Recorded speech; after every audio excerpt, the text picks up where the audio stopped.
Loneliness is an epidemic, and scammers are using that to work their way into unsuspecting seniors' hearts and their wallets.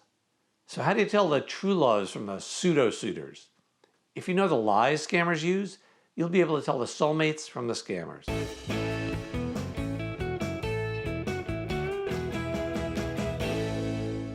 Hi, I'm Jeff Hoyt, Editor-in-Chief of SeniorLiving.Org.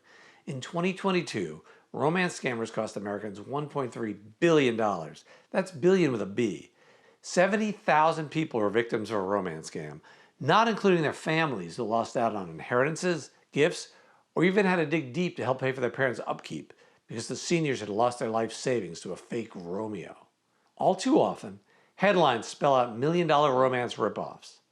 The average reported romance scam loss was $4,400. And the word reported is key here. How many people were too embarrassed to admit they were ripped off because of the sweet nothings and fake promises they bought from a scammer? How many had the wool pulled over their eyes or let their lust outweigh their judgment? $4,400, can you afford to lose that?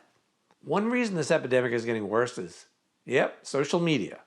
If a widow puts on her Facebook page or a dating app that she likes a hobby like gardening or a specific band, the scammer can use that to their advantage. Hey, I like macrame and Grand Funk Railroad too. We were made for each other. Not. No wonder they're a perfect match. They're just regurgitating what you posted. So 40% of people who said they lost money to a romance scam that year said the contact started on social media. Which social media platform? Well, of those, 29% said Instagram and 28% Facebook. Now, another 19% said the scam started on a website or app, so you got to be careful everywhere you're online. Now, what's our government doing to stop this scourge? In addition to publishing information, the Federal Trade Commission performed a keyword analysis on over 8,000 romance scams that were detailed in lengthy reports by the victims to determine the top lies used by these vile scammers. Spoiler alert, I like macrame and Grand Funk Railroad did not crack the top 8. So lie number 8 is, you can trust me with your private pictures. Now, perhaps they even sent you racy pictures first, but how do you know those snapshots are really them? Once you send them your bedroom pics, they blackmail you with them, threatening to share them with your friends and family. Don't send photos to anyone you wouldn't want to show up online, especially someone you've never met, no matter how much they profess their love for you. It's called sextortion, and it's a scam.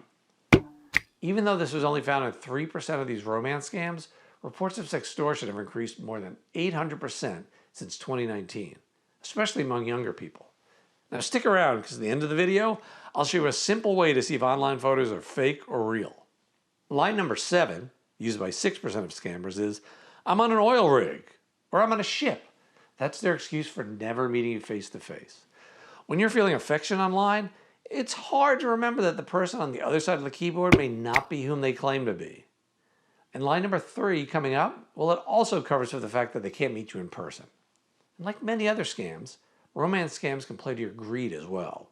Lie number 6, used by 7% of scammers, is, I've come into some money or gold. They act like they want to share their fortune with you, but trust me, you'll end up paying. Do you believe in love at first sight? Romance scammers want you to believe in love before first sight.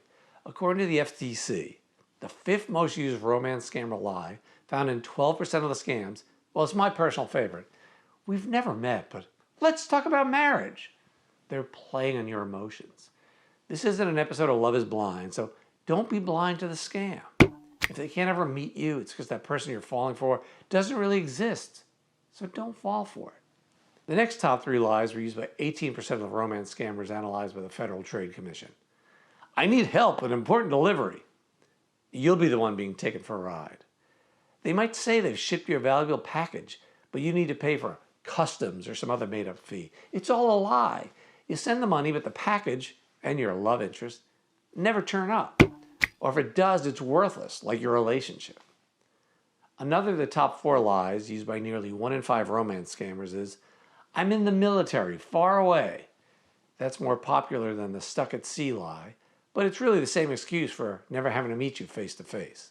Because if you did meet, you'd find that they were lying about most other things as well. Some scammers have even sent proof, like a military ID, but it's fake, like them. And now we all want love and money, and many romance scammers will use both to their advantage. Another top 4 lie used by 18% of romance scammers is, I can teach you how to invest. Instead of convincing you to send them money, they may have you install a fake investment app that shows you making fantastic returns until you try to cash out. That's when your online lover will leave you with nothing and leave you for good. The top lie from romance scammers often involves money as well. I or someone close to me is sick, hurt, or in jail. This is used in 24% of scams. It could be an ask for bail money for their nephew. Maybe you bought them a train ticket, but now they say they broke their leg at the train station and they need more cash immediately to see you. Don't give money to people you haven't met. Now, if you hear any of these lines or variations of them, odds are you're not really dealing with your soulmate. So how do you spot a romance scammer? Well, nobody who legitimately needs your help would ask you to send cryptocurrency or gift card numbers. Most dollar losses in the FTC analysis were due to crypto, but more people reported paying with gift cards than any other method. If someone tells you to send money to receive a package, that's a scam. Ask someone computer savvy to run a reverse image search of their profile pictures to see if they're fakes. And if your new love asks you to keep your relationship a secret, talk to friends or family about them instead. Pay attention if they're concerned. Otherwise, you may become the latest romance scam victim. And what can you do to stop this from spreading? Well, tell your friends and neighbors about this. And better yet, share this video with them. Let me do the talking. I can do this all day. You have better things to do. Stay safe out there, especially when you're online. For more helpful information and products to help you age with ease, visit SeniorLiving.Org, where you can find and compare housing options for seniors, including in-home care, assisted living, nursing homes, and everything in between. And don't forget to join 50,000 of your fellow seniors and subscribe to our YouTube channel. Thanks.